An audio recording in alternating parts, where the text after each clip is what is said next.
उत्तल लेंस रे किपरि रश्मि चित्र अंकन करा जाए से विषय रे आलोचना करिबा। मनेकर आम पाखरे गोटे उत्तल लेंस अछि एवं जहार फोकस रो दूरता हेउछि 10 सेंटीमीटर एवं एथिरे आलोक केंद्र रो 30 सेंटीमीटर दूर रे एक वस्तुटी अछि। वर्तमान एई वस्तुरु सृष्टि हेउथबा प्रतिबिंबर स्थिति आकार और प्रकृति कौन हेबो ताहा जानिया पय चेष्टा करिबा। ठीक अछि, एटी हम कोन देखुचंदी ना आलोक केंद्र रु फोकस रो दूरता होची 10 सेंटीमीटर।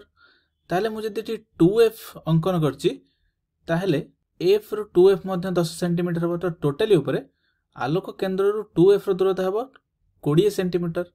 तेबे मु एठू आउ 10 सेंटीमीटर दूर रे एक वस्तुटी अंकन करूची।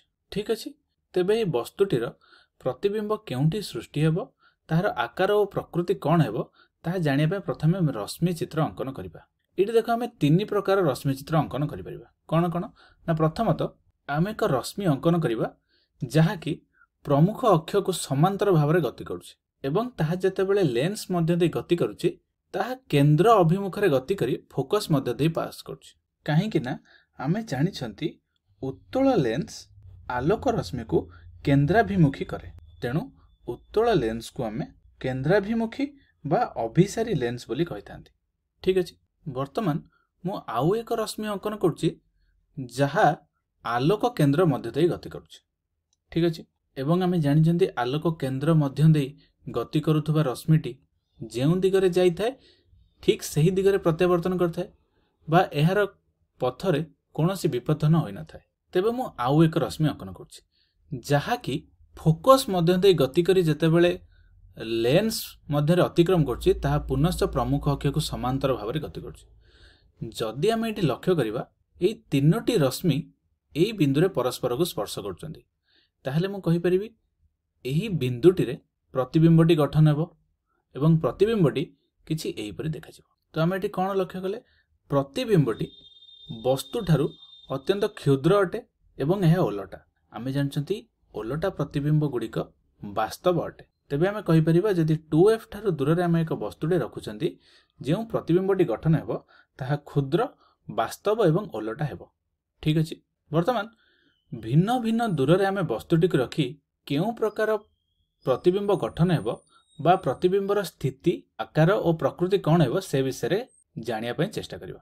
ठीक अछि, लक्ष्य कर एमिति अनेक गुड़िए मु लेंस रो रश्मि चित्र अंकन करछि। ठीक अछि, वर्तमान आमे देखिबा एही लेंस रे मु कोन करछि ना वस्तुटी को 2f ऊपर नेछि। जदि मु 2f ठारे वस्तुटी को नेछि ताहले मु एटी कोन करबी ना दुईटी रश्मि चित्र अंकन करिकि आमे देखि परिबा। वर्तमान एई रश्मि चित्रटा को भूली जाओ, आमे एई दुईटी रश्मि चित्र सहायता रे सबु लेंस गुडे रे प्रतिबिंब किपरि गठन होछि से विषय जानिया पय चेष्टा करिबा। ठीक अछि, ताले एठी लक्ष्य कर जदि मु वस्तुटी को 2f ठारे नेछि ताहले मु जते बेले प्रमुख अक्ष को समांतर भाव रे एक रश्मिटी अंकन करछि ताहले कोन करिवो ना ए रश्मिटी लेंस मध्य दे गला परे ताहा केंद्राभिमुखी फोकस मध्य दे गति करछि। आमे जानिचंती जे प्रमुख अक्ष को समांतर भाव रे गति करूथबा आलोक रश्मि फोकस मध्य दे गति करथाय। ठीक अछि, पुनश्च मु कोन करछि ना आउ एक आलोक रश्मिटी आलोक केंद्र मध्य दे गति करछि। तले जदि एई दिगरे से गला ताले परस्पर को या कोठी टच करछि एई बिंदु रे परस्पर को स्पर्श करछन्ती ताले मु कहि परिबी एई बिंदु रे प्रतिबिंबटी गठन हेबो एवं प्रतिबिंबटी ओलटा देखा जाउची। ताले एठी गोटे जिंस आमे जति लक्ष्य करिबा ना वस्तुर आकार जहा अछि हमको प्रतिबिंबर आकार मध्य ठीक सही परि देखा जाउची। ताले एठारे आमे कहि परिबा कि प्रतिबिंबर आकार वस्तुर आकार सहित समान अटे एवं यह वास्तव ओ ओलटा अटे एवं ए प्रतिबिंबटी 2f ठारे सृष्टि होची। ठीक अछि, वर्तमान एई लेंस टी को लक्ष्य कर एठी आमे कोन नेचंती ना वस्तुटी को f आउ 2f मध्य रे नेचंती। जदि आमे एठी वस्तुटी को नबा आमे दुईटी आलोक रश्मि अंकन करिबा कोन देखिबा ना दुईटी आलोक रश्मि गोटिए प्रमुख अक्ष को समांतर भाव रे गति करी फोकस मध्य दे गति करछि एवं आउ गोटे आलोक रश्मि आलोक केंद्र देई एवं परस्पर को माने एई बिंदु रे स्पर्श करछन्ती। ताले आमे कहि परिबा जे एठारे प्रतिबिंबटी एई जगह रे गठन हेबो एवं आमे जदि वस्तु सहित प्रतिबिंब को तुलना करिबा आमे कोन देखिबा प्रतिबिंबटी 2f ठारू सामान्य दूर रे एवं वस्तु ठारू सामान्य वर्धित एवं वास्तव ओलटा हिछि। ताले आमे एठारे कहि परिबा जे जदि आम वस्तुटी को एफ आउ 2f मध्य नेउचंती ताहेले प्रतिबिंबटी 2f ठारू सामान्य दूर रे हेबो एवं यह वर्धित वास्तव और ओलटा देखा जिवो। ठीक अछि, तबे एई लेंस टी को लक्ष्य करो। एठी हमें कोन देखिबा ना वस्तुटी को हमें फोकस रो ऊपर नै चंदी। जदि हमें वस्तुटी को फोकस रो ऊपर नै कि आलोक रश्मि को अंकन करिबा, प्रथमतः आलोक रश्मिटी समांतर भाव में गति करी फोकस मध्य दे अतिक्रम करछि एवं पुनश्च द्वितीय आलोक रश्मिटी आलोक केंद्र मध्य दे गति करछि। तेबे आमे एठी लक्ष्य कोन करछिंती ना एई आलोक रश्मिटी एवं एई आलोक रश्मिटी परस्पर को समांतर भाव में गति करछंती। जदि परस्पर को माने समांतर ताले ए माने परस्पर को तो केबे भी स्पर्श करिवे नाही। ताले हमें कहि परिबा जदि हमें फोकस रो ठीक ऊपर वस्तुटी को रखुचंती ताहेले ताहार प्रतिबिंब गठन हेबो नाही।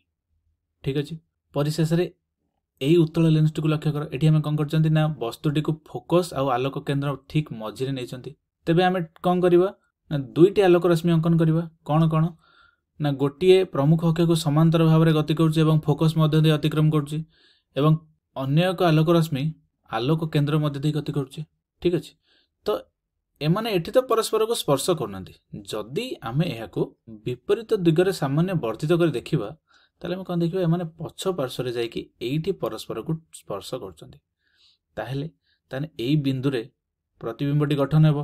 ताहेले प्रतिबिंबटी किछि एही परि देखा जिवो। तबे एठी हमें कोन लक्ष्य करचंती ना प्रतिबिंबटी अत्यंत वर्धित हो जाइछि एवं या सळख अछि। हमें पूर्वरु जानि चंदी जे सळख प्रतिबिंब गुडिक आभासी अटे। आभासी रो अर्थ जहा को हमें परदा साहाय्य रे देखि परिबा नाही। ताहेले हमें कहिबा जदि हमें वस्तुटी को फोकस एवं आलोक केंद्र ठीक मझी रे नेबा ताहेले प्रतिबिंबटी वर्धित आभासी और सळख हेबो। ठीक अछि, आमे उत्तल लेंस रे किपरि प्रतिबिंब गठन हेबो ताहार स्थिति आपेक्षिक आकार एवं प्रतिबिंबर प्रकृति विषय जानले। वर्तमान आमे एक अवतल लेंस को लक्ष्य करिबा। ठीक अछि, एटी अवतल लेंस को लक्ष्य कर। देख गोटे लेंस रो दुईटी वर्तुलाकार पृष्ठ जदि भीतर आड़ को पसी जाय थाए अर्थात वक्र हो जाय थाए तेबे ताहाको हमें अवतल लेंस बोली कहिथांती। एहार धार अंश मझी अंश अपेक्षा अधिक मोटा होता है एवं एही लेंस गुड़िक आलोक रश्मि को अपसारण करे। तेणु एही प्रकार लेंस को हमें अपसारी लेंस मध्य कहिथांती। ठीक अछि, तो वर्तमान जदि हमें वस्तुटी को एफ और 2f मध्य रे रखिबा एवं देखिबा जे प्रतिबिंबटी केउठी सृष्टि होची तार स्थिति आपेक्षिक आकार और प्रकृति जाने पे चेष्टा करिबा ताले हमें कोन लक्ष्य करिबा ना देख प्रथमे मु प्रमुख अक्ष को समांतर करी एक आलोक रश्मि एवं आलोक केंद्र मध्य दे आउ एक आलोक रश्मि को अतिक्रम कराउछि। आमे एटी कोन देखिले ना जेउ आलोक रश्मिटी प्रमुख अक्ष को समांतर भाव में गति करथिला ता लेंस मध्य दे अपसारित हला। काहेकि ना आमे जानचंती अवतल लेंस गुड़िक आलोक रश्मि को अपसारण करे। ठीक अछि, ताहले एई दुईटी आलोक रश्मि परस्पर को तो केउठारे स्पर्श करनांती। ताहले आमे कोन करिबा ना एई आलोक रश्मिटा को तार पछ दिगरे टिके बढ़ेकी देखिबा। जदि आमे बढ़ेकी देखिबा कोन देखाउ ना किछि एही परि देखा जिवो। ता माने आमे एठारे कहि परिबा एई बिंदु रे आलोक रश्मि दुईटी परस्पर को स्पर्श करचंती। ताहले प्रतिबिंबटी मध्य एठी सृष्टि हेबो। ताहले प्रतिबिंबटी किमि देखा जिवो ना प्रतिबिंबटी ठीक एही परि एठी एमति देखा जिवो। जदि आमे वस्तु सहित तुलना करिबा कोन लक्ष्य करिबा ना वस्तु आकार ठारू प्रतिबिंबर आकार क्षुद्र अटे बा आमे कहि परिबा एठारे प्रतिबिंबर आकार क्षुद्रायित एवं ए प्रतिबिंबर प्रकृति सळख हमको देखा जाउची। जदि या सळख ताहले आभासी हेबो। ताहले टोटल ऊपर आमे कहि परिबा जदि आमे एठी वस्तुटी को रखिचंती ताहले प्रतिबिंबर आकार क्षुद्रायित आभासी और सळख हेबो। तेबे एठी गोटे जिंस मन रख जे वस्तुटी को जदि आमे आलोक केंद्र रु अनंत दूरता मध्य कौनसी भी स्थान रे रखिबा ताहले प्रतिबिंबर आकार ठीक एही परि क्षुद्रायित आभासी और सळख हेबो। ठीक अछि।